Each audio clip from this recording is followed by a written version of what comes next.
Hey everybody, I am here with a different kind of video today.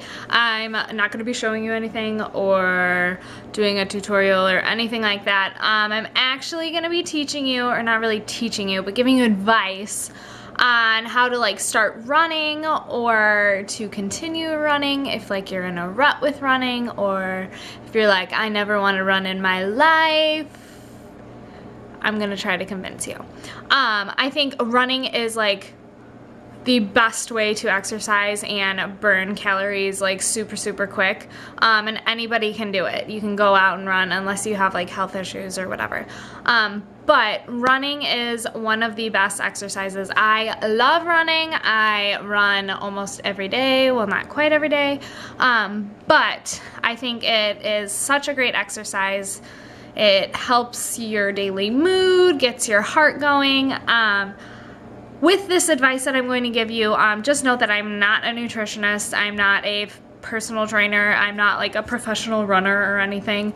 I did major in college in physical education, so I do know how to like teach kids how to be healthy and stay fit. So hopefully this will apply to you and help you out with your running. So let's get started. Alright, so tip number 1. This is kind of advice that I was given a long time ago that I really think is good advice.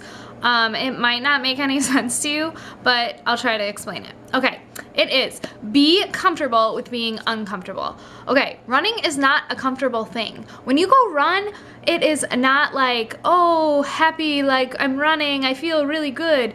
You might feel good afterwards, but while you're doing it, you're like, oh my God, this sucks. Like, my heart is going really fast, I'm sweating, and I'm out of breath. But it's definitely worth it at the end. You definitely get that like adrenaline high at the end. But I learned that you have to be comfortable with having that uncomfortable feeling of like almost being out of breath and like having your heart going like crazy. So I think that's a really good piece of advice for people who start running and might not know, like they might know that feeling, but they might not truly know when you get into these longer distances. So be comfortable with being uncomfortable. Alright, tip number 2 is make a schedule. You need to plan out what you're going to do because you won't do it if you don't. I usually go week by week. I will plan Sunday through Saturday, and I will go on Monday, I'm going to run 5 miles. On Tuesday, I'm going to run 3, and blah on the way down the week. But the biggest thing with planning out your week is I usually look at, okay, I know I'm gonna have a really busy day on Wednesday, that has to be my rest day. Or I know that I'm gonna be so tired on Thursday, so I'm only gonna run like 2 miles or do an elliptical workout on Thursday. So you really need to just plan out your weeks like that. Look ahead of your schedule, plan it out. Yeah, because if you don't, you won't do it. Well, at least I won't. I know if I do not plan out my week with running that I will just like skip over it, or I will just go to the gym and hop on the elliptical for 30 minutes and be done.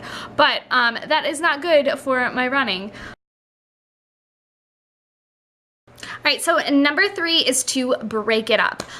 Sometimes running can get a little monotonous, and you need to break up your week. So usually I allow myself 1 day a week to have a rest day where I absolutely do nothing. I don't exercise at all.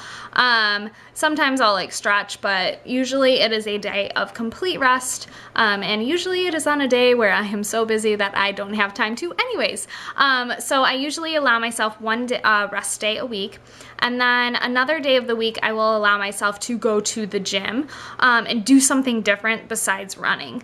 Usually you can get kind of bored with running, so usually I'll go on like the elliptical, or you can go on the bike or lift weights or do something else but running. Get away from it, I guess.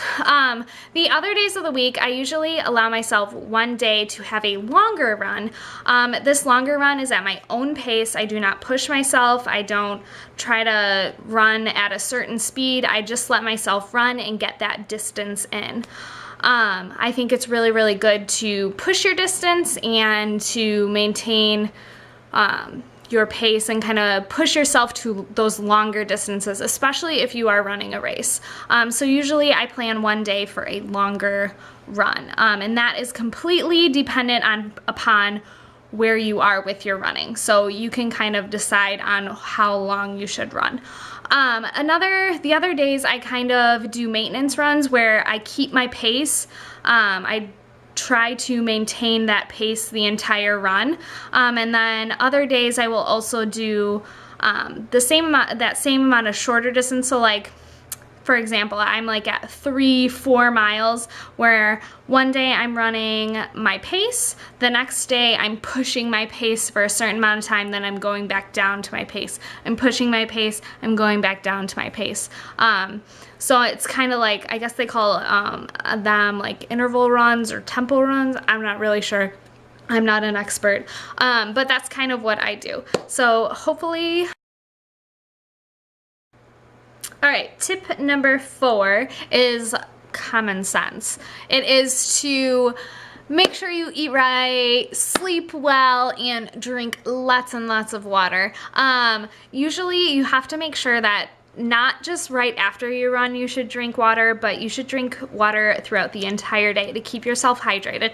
Because when you run, you sweat and you lose all that, so you need to really, really make sure you hydrate yourself. And also just eating right, obviously, it's gonna make your run better. Some advice, don't eat right before you run because then your stomach goes crazy. Just some advice.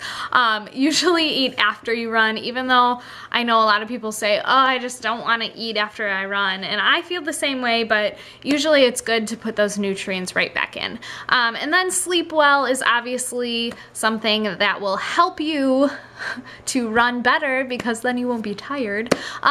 So all those common sense things you should really, really put to use, and it will make your running better and your mood better and your day better. So definitely do those.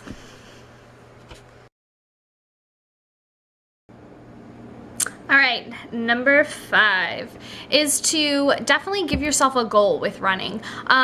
If you don't really have a goal, then why are you doing it? Whether it is to lose weight or run a race or improve your time or improve your pace or anything, just have a goal with it.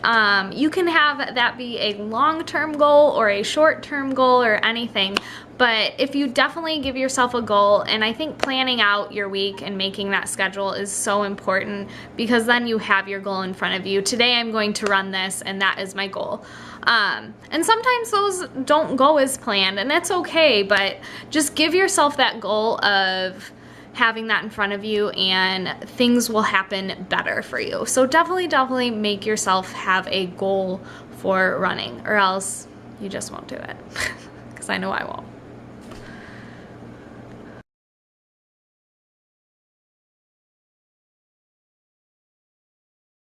All right, so number 6 and our last tip for you. I swear I could go on all day about running advice and all those kinds of things, but I'm not going to bore you. My last tip is to dress appropriately. Make sure you have really good running shoes. Invest in good running shoes. Not all good running shoes out there are super expensive. You can find some really affordable ones. And still get the same, you know, cushioning or stability that you need. Also, when you go and get your shoes, make sure you ask the people there and they will test if you pronate or anything. They will make sure your shoe fits to you, which is really, really awesome. They usually do that at Dick's or if you go to like a running shoe store, they will definitely do that for you. If you go to Dick's, I'm pretty sure they will do that for you too. So make sure you definitely invest in some good running shoes. And then as far as dressing, make sure that you dress 10 degrees, I think they usually say 10 degrees cooler than what it is outside. So if it's 80 out, you should dress like it's 70. If it's 40 out, you should dress like it's 30. And definitely really, really layer and make sure you have enough on. I think I'm gonna do a winter like running video to give advice on how to run in the winter because sometimes it is really, really hard to run in the winter. So definitely thumbs up this video if you want to see a winter running video. If not, just don't dislike this video. Just saying.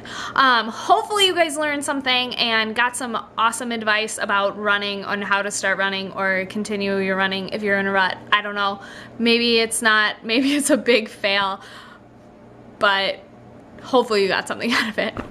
All right, thanks so much for watching, and we'll talk to you guys next time. Bye.